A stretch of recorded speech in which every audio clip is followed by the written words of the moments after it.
We're back again for another session of Ben Bolton Design Challenge. Today did not go very good.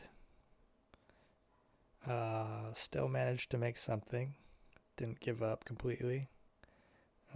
Ended up taking me 2 hours on this monstrosity, and I really need to limit myself to 1 hour and just really focus on some more basic principles. And I was just kind of noodling a lot today in some unnecessary details.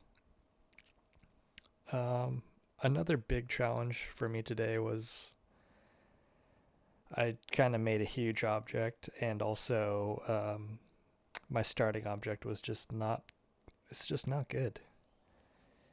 And not necessarily that it wasn't good, it was just too big, and I had to revise it a lot. So I just lost a lot of time trying to cover all this space. But yeah, doing the thing. I still haven't figured out how to get the slicing to work properly, the slash function at Hardops.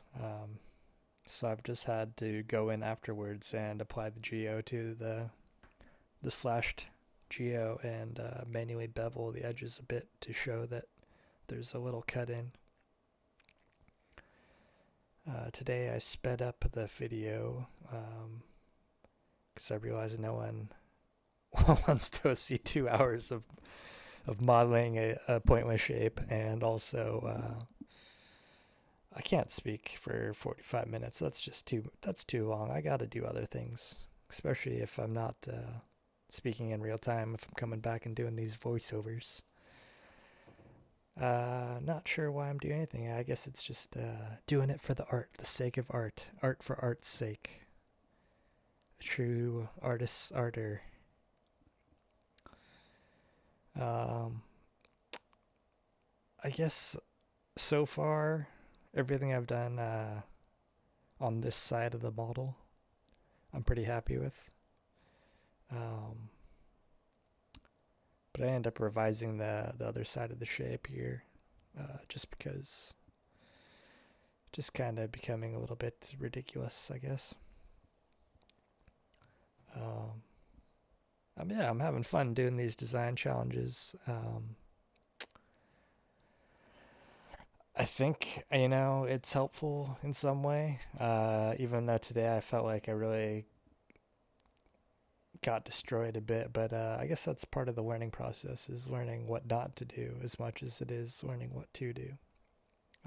So I think I learned something today.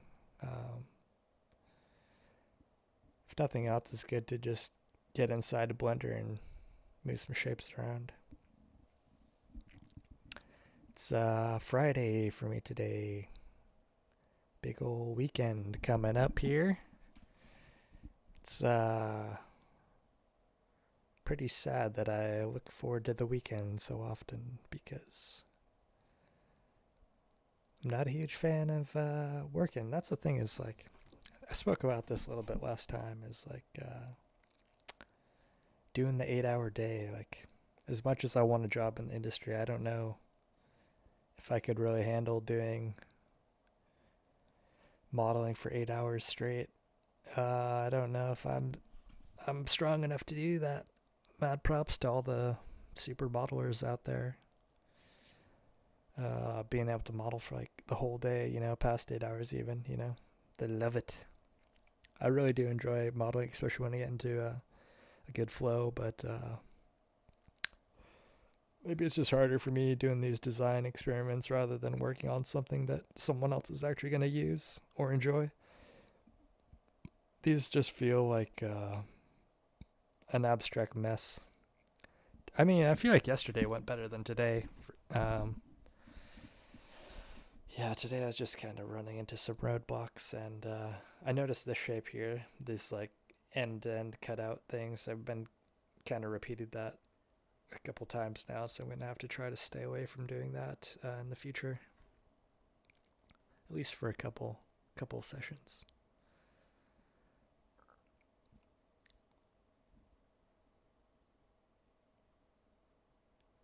It sucks that I'm so repellent to learn new things because if I do want a job in the industry, I was looking at some LinkedIn ads and stuff for 3D artists and whatnot, and very few ads mention Blender. And those ones that do mention Blender have tons and tons of people trying to get that same position, which I think is true in general for most positions in the game industry. But most major studios, they're not a fan of Blender. They want you to be using that 3ds Max or that Maya.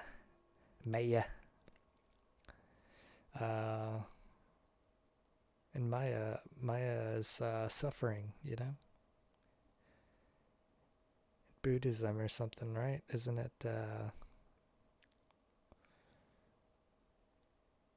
the illusion? Maya's the illusion, man. Maybe that's why they named it Maya.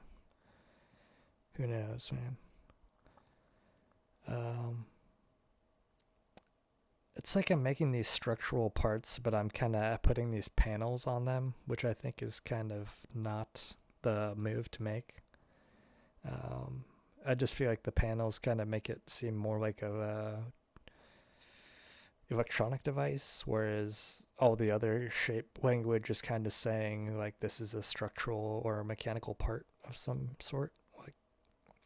So I think those two shape languages mixing together probably isn't working very well. I think I'm going to have to try to avoid doing that in the future.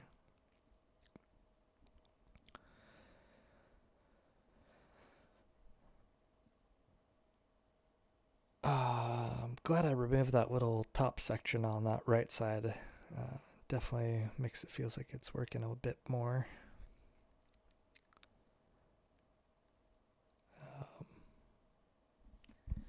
Yeah, I don't know. I think it's something.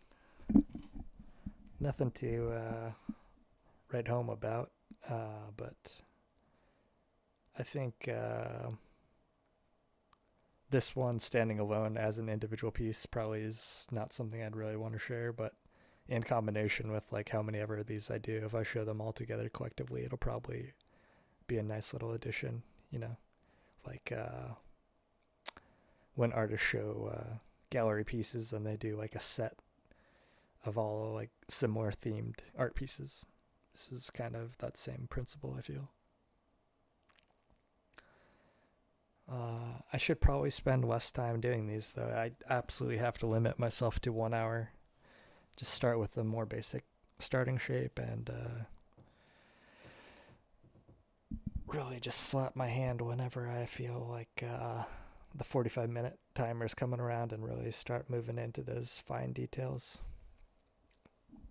I guess I was just noodling a lot with this one with a lot of small unnecessary detail. Visual noise, as Ben would say. And not really doing much of the bold moves that make this an interesting shape. It just feels like kind of one big flat plane for the most part. And I don't know, it is what it is, but yeah, this is part of the discovery process of me getting better, is recognizing these things and, trying to avoid them in the future. It's the artist journey. Now I've started, I'm really getting smaller and smaller and going for those detailed pieces.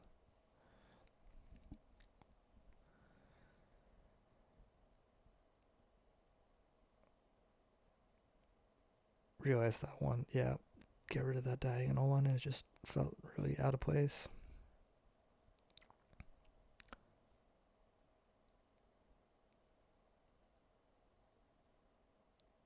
I think maybe in the future I might start just making these active geometry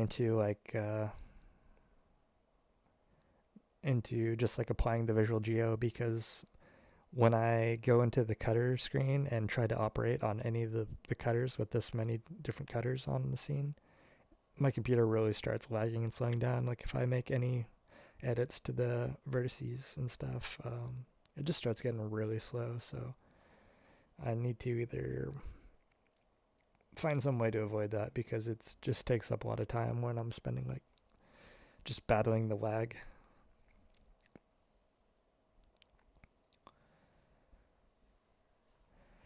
Maybe it's time to upgrade the old PC. It's something I gotta think about for sure. I guess it's probably more in like CPU and RAM rather than the GPU for that kind of stuff, but not sure.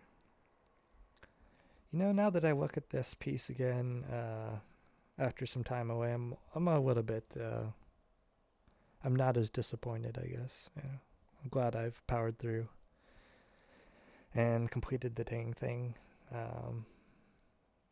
But kind of is looking like some weird sci-fi space colony or something. Moon base.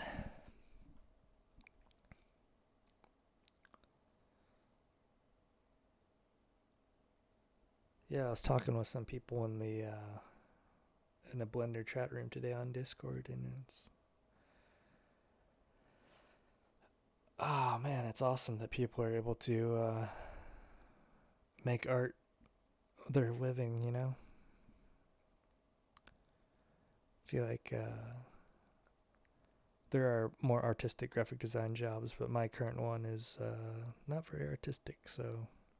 But I don't know, it's a double-edged sword. It's like the job is so easy, and I hardly do any work, and I get a lot of free time, so in a way, I already kind of get paid to do Blender in some aspect. I'm already kind of pro. But it'd be cooler if I was actually working a job that was challenging me a bit, where I could, you know, grow a bit and learn some new things. And I don't know, 8 hours a day is a lot of time to just be noodling around. I was thinking about today getting into like doing content generation for games, you know, like coming up with storylines and stuff like that, because I've always been interested in writing, and the thing is, I just don't have any work to show in a portfolio, even though I know I could do the job good. I guess that's part of the battle right now of just not being in the industry, is building up some kind of body of work that proves to people that I am capable of doing the job. It sucks because I know I can do it. It's just, yeah, other people are not likely to give you that chance to prove yourself if they don't see in some capacity that you're able to do it before them. You know, people generally hire you based on what you've already done rather than what they think you can do. They want to have some reference as far as like your capabilities.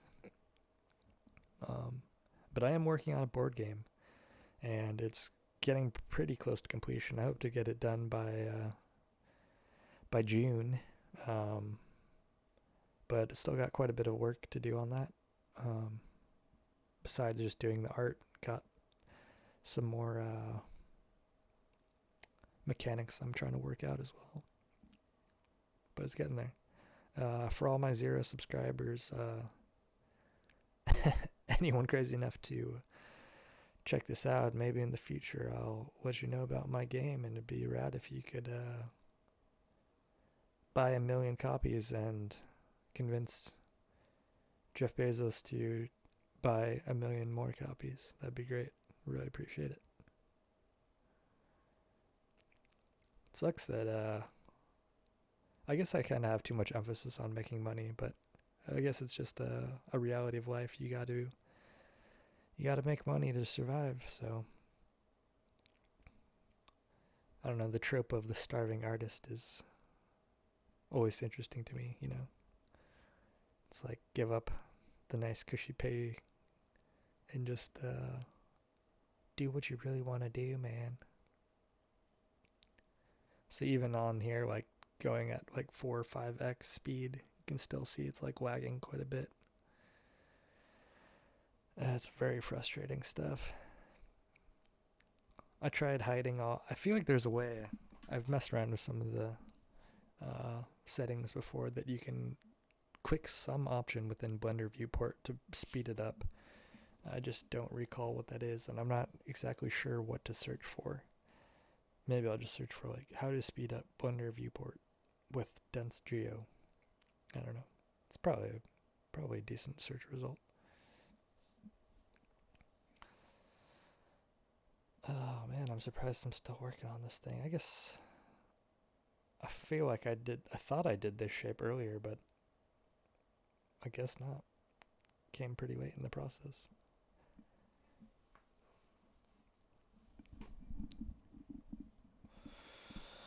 How's your life going, man? Yeah, I don't know. Tell me how your life is going. Yeah, if anyone is out there listening in this mad world where we're all connected but all so distant and isolated from each other. Some of this I didn't show in the video, edited some of this out, or just didn't record it, and yeah, hope you enjoy. Take care.